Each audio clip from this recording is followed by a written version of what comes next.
ఆ ప్రభుత్వం 4 ఏళ్ళు తీసుకున్నాను డబ్బులు. ఈ ప్రభుత్వం వేయదు కదా, సగం బడికే వేసారు. నాకు 2 ఆటోలు ఉన్నాయి, ఒక ఆటో కూడా వేయలే.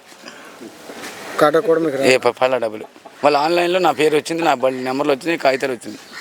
నాకు డబ్బులు పడాలి. సచివాలయానికి వెళ్తే ఇదిగో వేస్తాం బాబు అంటున్నారు. ఎవరో సమాధానం చెప్పిన లేడు.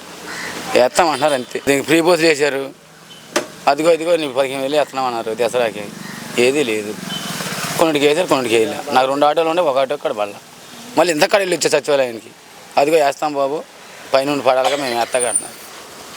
మరి వైసీపీ ప్రభుత్వంలో 4 ఏళ్ళు పడినాయి. నాకు 4 సంవత్సరాలు తీసుకున్నాను, పక్కాగా తీసుకున్నాను నేను డబ్బులు. మళ్ళీ తీసుకుని కూడా మళ్ళీ నా లిస్టులో నా పేరు వచ్చింది, నా బండి నెంబర్ వచ్చింది. AP 22 నెంబర్ కూడా వచ్చేసింది. నా డబ్బులు పడలే. అదేమన్నా పడతాయా? ఇది ఆటోలో పెట్టి మూలం పెట్టి కూర్చున్నాగా, ఇంకేమన్నా పని? ఇది లేకపోతే మా జీవనాధారం లేదు. ఇది ఎక్కడ నడుస్తలేదుగా ఫ్రీ బస్సులు. ఎవరికి డబ్బులు లేవుగా బాబు. ఈ కాకి చొక్క ఇడిచి కూలి పనికి వెళ్ళాలి. ఇదే నిర్ణయం. దీని కూడా అమ్మేద్దామని చూస్తున్నాను. ఎందుకు మరి అది ఇంకేది వెళ్ళిపోతా బాబు, కూలి పనికి వెళ్ళాలి. ఇక ఆటో వేసి కూలి పనికి వెళ్ళక తప్పదు. వేసిన ప్రభుత్వం ఈ ప్రభుత్వం ఏం చేస్తుంది? ఇప్పుడు ఆ ఫ్రీ బస్సులు అయ్యన్నారు ఈ ఉండ ఆటో అమ్ముకొని కూలికెళ్ళాల్సి వస్తుంది. అప్పుడు ఫ్రీ బస్సులు ఏం లేదు, జగన్మోహన్ రెడ్డి గారి టైంలో అన్నీ చేసాం. ఇలా ఏమని చేస్తాకి ఏమీ లేదు.